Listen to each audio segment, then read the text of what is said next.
আমার আর তোর বন্ধুত্ব বিশাল বন্ধু, আমার আর তোর মতো বন্ধু পৃথিবীতে হয় না। সত্যি সত্যি আমার আর তোর বন্ধু এই 10 টাকা। কি এটা 10 টাকা? আমার 5 টাকা, তোর 5 টাকা নেই। এরকম হয় না, তাহলে আমি তোর সাথে মিশবো না। তোর সাথে বন্ধুত্ব ব্রেকআপ। 10 টাকা পেয়েছিস বলে তোর সাথে বন্ধুত্ব ব্রেকআপ। 10 টাকার জন্য বন্ধুত্ব ছেড়ে দিবি। ওরে পয়সা ही पैसा हो गया। 500 টাকা বন্ধু। টাকা দাও তাড়াতাড়ি যায়।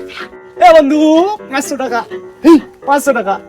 এই বন্ধু এই 10 টাকা তোর 5 টাকা, আমার 5 টাকা, তুই 500 পেয়েছিস, তোর 250 টাকা বলেছিস ও বন্ধুত্ব শেষ। তোর আর আমার বন্ধুত্ব হাতে কেরাস তেল দিয়ে আগুন জ্বেলে করেছি। বন্ধুত্ব শেষ মানে একটা জানিস কথা, একটা বাক্য আছে বন্ধু শোন, বন্ধুত্ব শেষ। শোন বন্ধু, এই দেখ 5 টাকা তুই নে, 10 টাকাটা পুরো রাখ।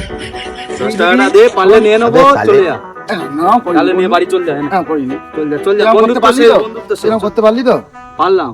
একটু আগে কি করেছি 10 টাকার জন্য? চল যা ঠিক বাড়ি আছে, চল। তুই যা, মিশতে হবে না আমার সাথে। ওরা কি খুঁজছো? আর 10 টাকা হেরে গেছো। 10 টাকা? হ্যাঁ 10 টাকা না? হ্যাঁ। কল্পনা লোড না? হ্যাঁ কর নতুন এর কাজে। এই 10 টাকা দাও, আমার 10 টাকা পড়ে গেছে, 10 টাকা দাও। তোমার 10 টাকা দাদা? হ্যাঁ ভালো করলি না বন্ধু। বন্ধু তুই এটা আমার সাথে খুব খারাপ ব্যবহার করলি আজকে রে। আমি খুব দুঃখিত বন্ধু। বন্ধুত্বর খাতির শেষ না?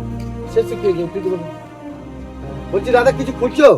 হ্যাঁ, আমার 500 টাকার লোড পড়ে গেছে। নতুন 500 টাকা করবো না? হ্যাঁ। এর কাছে আছে, পকেটে আছে। এর পকেটে বের কর। টাকাটা আর আমার বেলায় 10 টাকাটা তুই ধরে দিবি, তোর বেলায় 500 টাকা আমি ছেড়ে দেবো দে। না, টাকাটা নিয়ে বসে আছি।